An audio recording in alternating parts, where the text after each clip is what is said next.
जय हिंद। Welcome to wizard of knowledge. आज के वीडियो में हम लोग बात करेंगे इंडियन कॉन्स्टिट्यूशन के नेचर और federal and unitary features of Indian polity.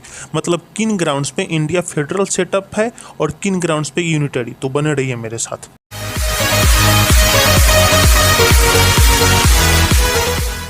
तो सबसे पहले हम लोग देखते हैं nature of Indian constitution. Scholars ये मानते हैं कि इंडिया एक फेडरल सेटअप है, हालांकि कुछ डिफर भी करते हैं क्योंकि इंडियन एक पूरे फेडरल पॉलिटी नहीं है यूएसए की तरह, इसलिए कुछ लोग इसको क्वासी फेडरल भी कहते हैं। हालांकि सुप्रीम कोर्ट ने फेडरलिज्म को इंडियन कॉन्स्टिट्यूशन का बेसिक स्ट्रक्चर माना है। तो आइए अब देखते हैं इंडियन कॉन्स्टिट्यूशन के फेडरल फीचर कौन कौन से हैं। तो पहला है रिटन कॉन्स्टिट्यूशन। एक फेडरल कॉन्स्टिट्यूशन नेसेसरीली एक रिटन कॉन्स्टिट्यूशन होता है। हम लोग के पास भी एक रिटन कॉन्स्टिट्यूशन है जो कि स्टेट और सेंटर के बीच क्लियर पावर का डिमार्केशन को सपोर्ट करता है, जो कि इसको फेडरल बनाता है। तो दूसरा है क्लियर डिवीजन ऑफ पावर। हम लोग के पास दो फॉर्म है गवर्नमेंट का और दोनों अपने पावर डायरेक्टली कॉन्स्टिट्यूशन से डिराइव करते हैं और दोनों अपने एरिया में सुप्रीम है और कोई एक दूसरे का सबऑर्डिनेट नहीं है। तीसरा है supremacy of constitution. Federal context constitution centre और स्टेट्स को बाइंड करता है, यानी ना ही सेंटर अकेला और ना ही स्टेट अकेला कॉन्स्टिट्यूशन को अमेंड कर सकता है, एटलीस्ट इंपॉर्टेंट एरियाज में। अब देखते हैं कुछ इंपॉर्टेंट एरियाज जिसको अमेंड करने के लिए सेंटर और स्टेट का साथ आना जरूरी है। तो पहला है आर्टिकल 54 एंड 55 जो कि प्रेसिडेंट के इलेक्शन से रिलेटेड है। फिर आर्टिकल 73 एंड 162 सेंटर और स्टेट्स के एक्सेक्यूटिव पावर से रिलेटेड है। फिर आर्टिकल 241 जो कि high courts in union territory से रिलेटेड है, मतलब किस केंद्र शासित प्रदेश में कौन सा हाई कोर्ट होगा, यह सेंटर अकेला डिसाइड नहीं कर सकता है। जैसे अभी लक्षद्वीप केरला हाई कोर्ट के अंतर्गत आता है, अंडमान कोलकाता हाई कोर्ट के अंतर्गत आता है और दमन and Diu Mumbai high court के अंतर्गत आता है। क्योंकि अगर ये परमिटेड होता कि सेंटर अकेला अमेंड कर सकता है तो वो उसका जुडिशियल पावर उसी स्टेट को देता जो कि उसके खुद के पार्टी के द्वारा शासित होती। फिर अगला इंपॉर्टेंट एरिया है शेड्यूल 7, मतलब सेंटर और स्टेट्स के बीच लेजिस्लेटिव पावर का डिस्ट्रीब्यूशन। फिर चैप्टर 4 ऑफ पार्ट 5 जो कि जुडिशरी एट यूनियन लेवल से रिलेटेड है।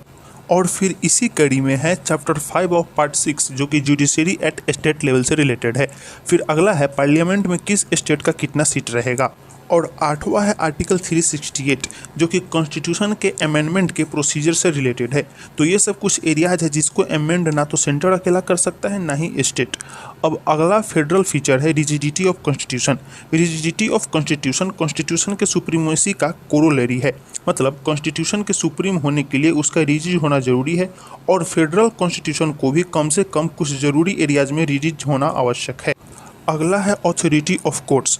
इंडिया का जो जुडिशरी है, खास करके हायर वंस, वो काफ़ी हद तक स्वतंत्र है, जो कि ज़रूरत भी है कॉन्स्टिट्यूशन को प्रॉपर्ली इंटरप्रेट करने के लिए और सेंटर और स्टेट्स के बीच के डिस्प्यूट्स को कॉन्स्टिट्यूशन के अनुसार सोल्व करने के लिए। अब देखते हैं कुछ डिस्टिंक्टिव या यूनिटरी फीचर इंडियन फेडरेशन का। कुछ स्कॉलर्स अमेरिकन फेडरल डिजाइन को अकेला सच्चा फेडरल सेटअप मानते हैं और दूसरा सभी फेडरल पॉलिटी या मॉडल्स जो है वो विभिन्न है। अब क्योंकि हमारा पॉलिटी को यूनिटरी बनाया गया था जो कि अमेरिका से अलग था, तो इसलिए कुछ स्कॉलर्स इसको फेडरेशन सुई जनरिस बोले तो कुछ इसको क्वासी फेडरल बोले। हालांकि सबसे ज़्यादा एग्रीड टर्म जो है वो ये है कि इंडिया एक फेडरल सेटअप है विथ यूनिटरी बायस। तो अब देखते हैं कौन कौन से फीचर्स है जो हमारे कॉन्स्टिट्यूशन को यूनिटरी बनाते हैं। तो पहला है single citizenship, single constitution, single judiciary और सिंगल फ्लैग जो कि फेडरल सेटअप से उल्टा है। अगला है आर्टिकल 352 के अंतर्गत नेशनल इमरजेंसी के दौरान सेंटर और स्टेट्स के बीच पावर का डिस्ट्रीब्यूशन जो है वो ऑटोमेटिकली सस्पेंड हो जाएगा और सेंटर अकेला चार्ज ले सकता है। अगला है आर्टिकल 3 के अंडर सेंटर किसी भी स्टेट का नेम, एरिया या बाउंड्री को चेंज कर सकता है, चाहे स्टेट के कंसेंट से या बिना उसके। अगला है शेड्यूल 7 जो कि स्टेट और सेंटर के बीच पावर को डिस्ट्रीब्यूट करता है, लेकिन वो डिस्ट्रीब्यूशन ज़्यादा सेंट्रल गवर्नमेंट के पक्ष में होता है। अब एग्जांपल से इसको देखें तो union list maximum number of subjects carry करता है जो कि नेचर में ज़्यादा क्रिटिकल भी हैं और साथ ही साथ जो ज़्यादा रेवेन्यू भी इंश्योर करते हैं सेंटर के लिए। और कंकरेंट लिस्ट में भी पार्लियामेंट का क्लेम ज़्यादा है और सेंटर कुछ ऐसे एरियाज में भी लॉ बना सकता है जो कि स्टेट लिस्ट में मेंशन है। और भी इस तरह के एग्जांपल है जैसे आर्टिकल 249, 250, 252, 253 और आर्टिकल 356 जिसपे सेंट्रल गवर्नमेंट को ज़्यादा प्रायोरिटी दी गई है।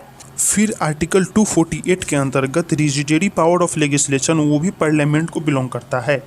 छठा है आर्टिकल 155 के अंतर्गत स्टेट का गवर्नर सेंटर के एडवाइस पे प्रेसिडेंट के द्वारा अपॉइंट किया जाता है, इसीलिए गवर्नर यूनियन इन्फ्लुएंस के अंतर्गत आता है और इससे गवर्नर को कंट्रोल करके यूनियन गवर्नमेंट स्टेट एडमिनिस्ट्रेशन को इन्फ्लुएंस कर सकता है। फिर आर्टिकल 256 एंड 257 के अंतर्गत सेंटर स्टेट्स को एडमिनिस्ट्रेटिव डायरेक्शन इशू कर सकता है, ये इंडिकेट करते हुए कि किस मैनर में रेलवेज या दूसरे मीन्स ऑफ कम्युनिकेशन को मेंटेन किया जाना चाहिए। ये डायरेक्शन स्टेट्स को बाइंड करता है और अगर फॉलो नहीं किया जाए तो यूनियन गवर्नमेंट स्टेट गवर्नमेंट को आर्टिकल 365 के अंतर्गत डिसमिस भी कर सकता है। अगला फीचर है सीज यानी controller and auditorial general of India, जो कि सेंटर और स्टेट्स दोनों के अकाउंट को ऑडिट करता है। वो भी प्रेसिडेंट के द्वारा अपॉइंट और रिमूव किए जाते हैं पार्लियामेंट के अप्रूवल से और कई बार स्टेट्स सीएजी के बायस वर्किंग का कंप्लेन भी करता रहता है। लास्ट है राज्यसभा यानी काउंसिल ऑफ स्टेट्स में स्टेट्स का अनइक्वल रिप्रेजेंटेशन, जबकि 12 नॉमिनीज जो है वो प्रेसिडेंट के द्वारा किए जाते हैं, इसीलिए फेडरल सिद्धांत का वायोलेशन है। तो अब तक के सभी पॉइंट्स के आधार पर हम ये कह सकते हैं कि इंडिया एक फेडरल सेटअप है स्ट्रॉन्ग यूनिटरी बायस के साथ। तो उम्मीद है आपको पॉइंट समझ में आया होगा। अगर आप कोई डाउट है तो आप कमेंट में पूछ सकते हैं। जाने से पहले वीडियो को लाइक और चैनल को सब्सक्राइब करके शेयर कर दें। जय हिंद।